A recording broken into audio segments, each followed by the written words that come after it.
What's up, everybody on YouTube? It's your boy VerdugoVibes here, and welcome to another video. Man, feels good to see you guys. Hopefully you guys are doing well.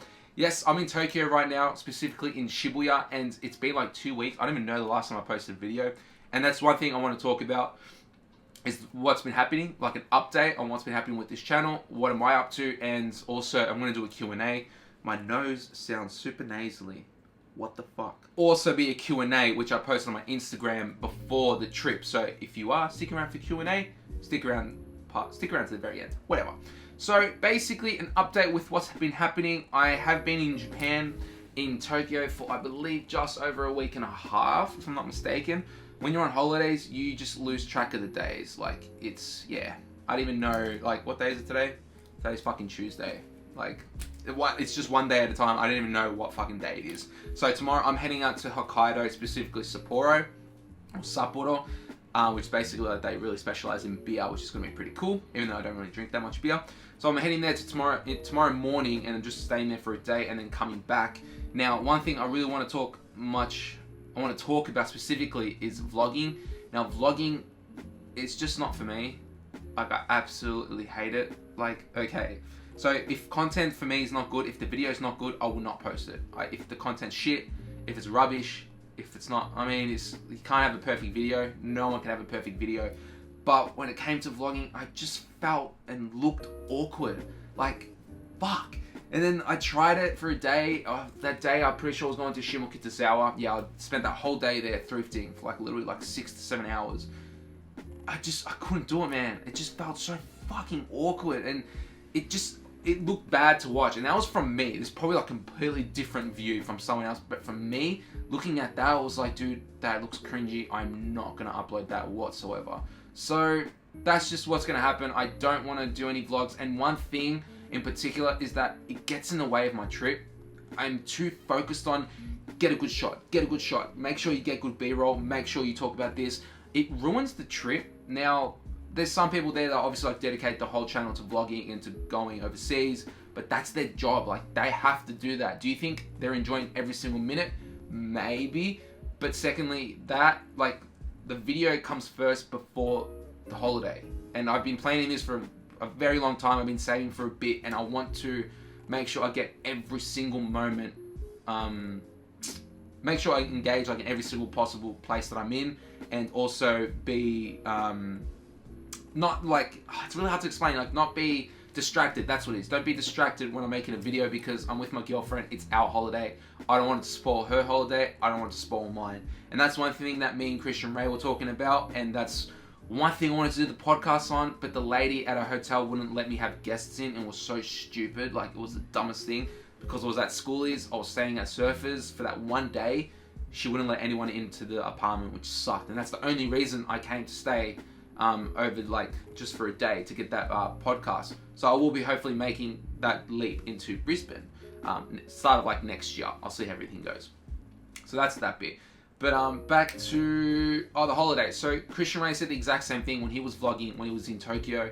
He's like, dude, if it starts getting in the way of everything, if you start vlogging and you can see that your girlfriend's getting a bit annoyed because you have to like stay like for a couple minutes and like get good shots, and you're like, oh wait babe, I've got to do this. Like, it starts getting annoying, and I don't want that to be in the way. And he said the exact same thing, and he goes, dude, if it gets in the way, just drop it. Don't worry about it. Like, people will understand. So hopefully you guys do understand with that. And I just wanted to push out a video today with the update, and also give you guys a Q&A, so give you guys a bit of content on what's been happening. If you do, however, want to know exactly what's been happening while I'm in Japan, please, please, please, I know this is so selfish of me, please follow me on Instagram, because that's where I post all my videos, all my photos. I've been trying my best to get as much like photos and videos, especially with the Google Pixel.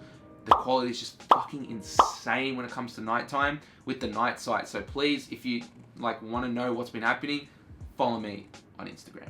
And Instagram is at VerdugoVibes too. So getting onto the Q&A, I'm just gonna have a sip of this bad boy. This cost 205 yen, which is like $2.20. Fucking peanuts. So I did ask questions. This was gonna be for my next podcast, which was gonna be with Christian Ray, but I'm gonna throw it out here anyway. So the first question comes from Joe Cos, and he asks, what's your favorite food I spat literally fucking everywhere. What is your favorite food in Japan? Clearly, as soon as I thought about it, I was just like, my lips were salivating, legit.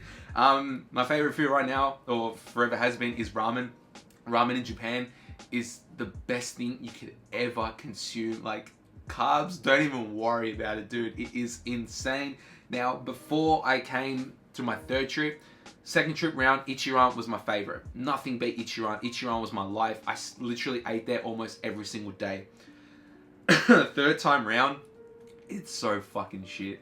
Like, I found a place, my girlfriend found a place called Tatsunoya. That place is in Shinjuku.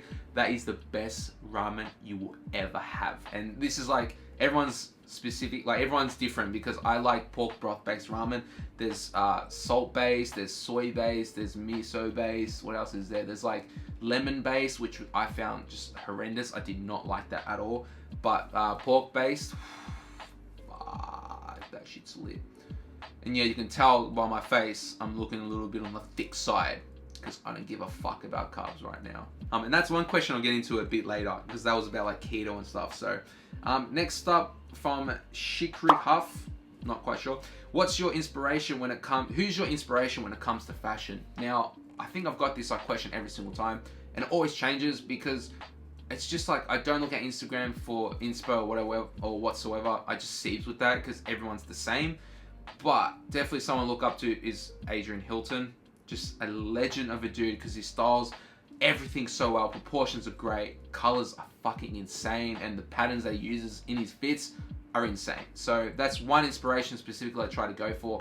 And also, when I'm in Tokyo, like, I come back and I'm like, holy fuck, like, everyone in the street is my inspiration. I walk out into Shibuya right now, there's so many people wearing sick fits, bro, and I'm just like, fuck, like, so much like creative thoughts go through my mind when I come back home and thinking, I can do this. Like, I have all these ideas for fits that I want. Specifically right now, I've got this Carhartt vest, which I purchased for less than 30 bucks. I absolutely fucking love this. I'm like, tack vest vibes, holy shit. Like, it's definitely on trend right here now. Being the tack vest, there was a Beams and North Face collab that I found at a ragtag, which is beautiful, very tactical vest. But yeah, I have no more money, so that really fucking sucks. Next one comes from Robin GJR, and he asks, what's your plans for your YouTube channel within 2019? I definitely want to push out the podcast, because that's like something I really just enjoy doing, talking shit for like an hour, start pushing 2 hours if I can, but it's just like my voice, and you need a guest if you're going to be for that long. So in the next year, hopefully I want to push out the podcast, but also with the YouTube channel, just push out as much videos as I can, be consistent, start progressing, and I am graduated, so I can start affording more pieces, fam.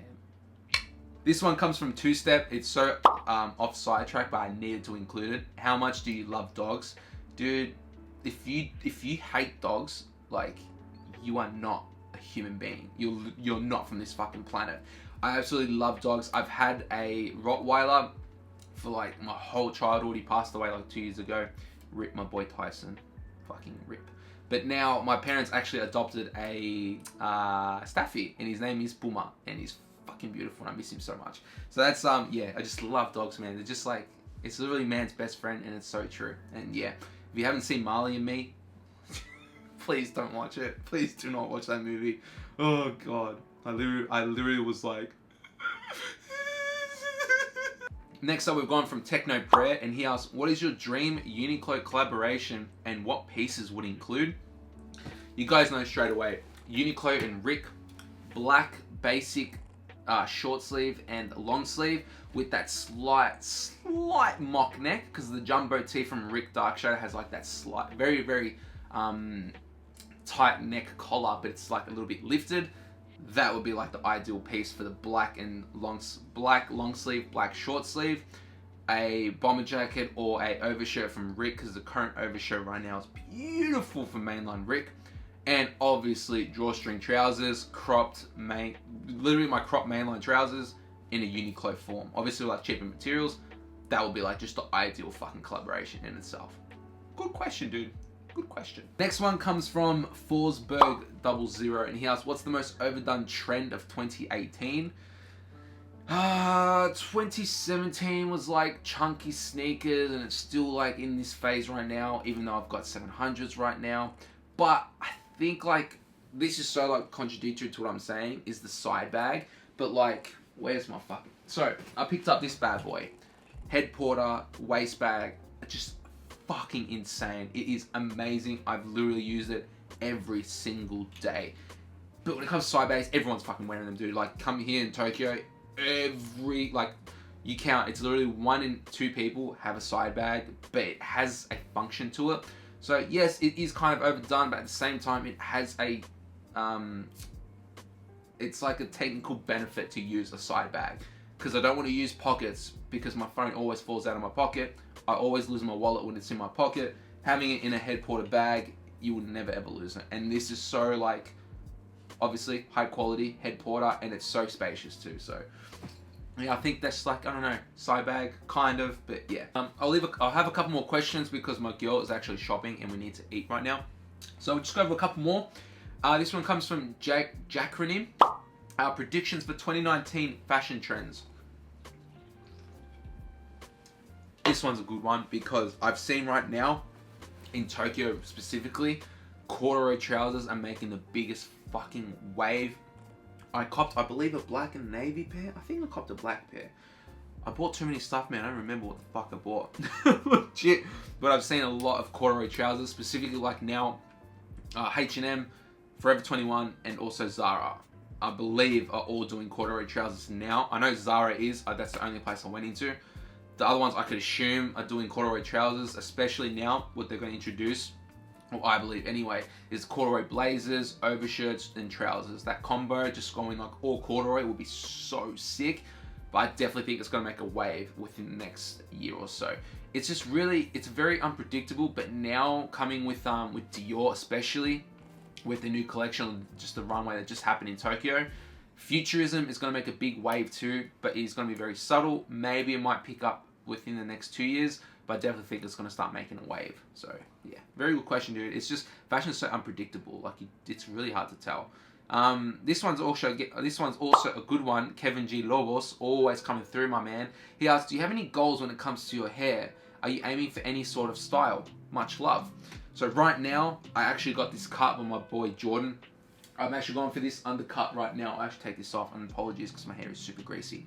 I'm going for the undercut on the side and then at the back. And just like, this fucking thing's in my way. This back here is going for an undercut too. So I'm going to get it higher as like when I come back, and just whenever I get comfortable again, I'll just get a higher cut and get like a 1 or like a half to a 1 fade. But yeah, I'm just going to let it grow out. I'll get it thinned down, everything like that. So I'm just letting it grow because I think the long hair really suits me, and I don't think I'm ever going to get rid of it. So yeah. And last one, we've gone from Ezra the Man, and he asks, what motivated you to start working out and also doing the keto diet? This one's a topic that I'm going to talk about on my podcast within the next coming weeks when I come back, because I'm going to get into the swing of things. But at the start of the year, I just looked at myself and I was like, I'm just fucking unhappy. Like, I was so unhappy with myself. I just looked disgusting. My family started noticing I was putting on a lot of weight, especially like in photos. There was one photo where it was like, oh, I can't even remember, dude. I don't know if I have the photo. It was just like, holy shit, bro, you're so fucking fat. You need to do something, because you're only going to get bigger and you're going to get worse. And in contrary with that, clothes aren't fitting. Your clothes look shit. So I really needed to change that, and that's why I decided to jump on keto. I've known about keto for a while, ages before I started the diet. It's just a different way of eating, pretty much. But when it came to keto, I was just like, you know what? I'll try it and see what happens. Did that first like 4 or 5 days. Holy shit, they were the worst. That was like the worst week of my life because I felt disgusting. But after that, definitely started getting better. And then 1 week became 2, and then was like, you know what? Let's keep going for another week. And then I'm starting to get into the groove of things. 3 weeks became 4, 4 weeks became 5, and I just set myself mini goals to do, like, let's say if I'm at the 4-week period, all right, let's try and go to like week 6 and aim for this way. Next thing you know, from week 6, let's go for week 8. You know what? Let's try 12 weeks, see what happens. Next thing I was doing it for about 4, 5 months. It wasn't even just, it was just eating differently. It wasn't just being strict dieting. It's just changing the way you eat. And that's one thing with keto, is that it's not a diet. It's just changing the way you eat things. You just cut out sugar and you just eat, well, for me specifically, just eat meat and eat veggies and really try and cut out the dairy to a bit of a minimum. But that's it, man. Like, it's just changing the way you eat stuff, and that's it. And you'll be really, really surprised how much you can fucking shred and still maintain muscle mass too. Within the last 3 months or so, my diet has definitely been on the opposite side of the spectrum. I'm eating a lot more carbohydrates. I'm looking especially on the thick side right now because I'm super bloated all the time from Tokyo. But when I come home, just go back on the keto grind and just stay on it for for about 1 to 2 years. Just keep going, because when it comes to yo-yo dieting, you can't do it. Yo-yo dieting is the worst thing you could do, because you can drop weight, you can drop weight very quickly, but then if you can put it back on quicker, and the next thing you know, it takes twice as long to drop that weight again. So getting into that set like goal weight, staying there for like a year to a year and a half, your body adapts to that change, and that's like a totally different subject, which we'll talk about in a podcast. So I'll leave you guys there. My missus is getting super cut because I'm taking too long. So we'll see you guys on the next video on VerdugoVibes. Make sure follow me on Instagram to keep up to date with me in Tokyo, and I will see you guys in the next one. I'm out, guys. Peace.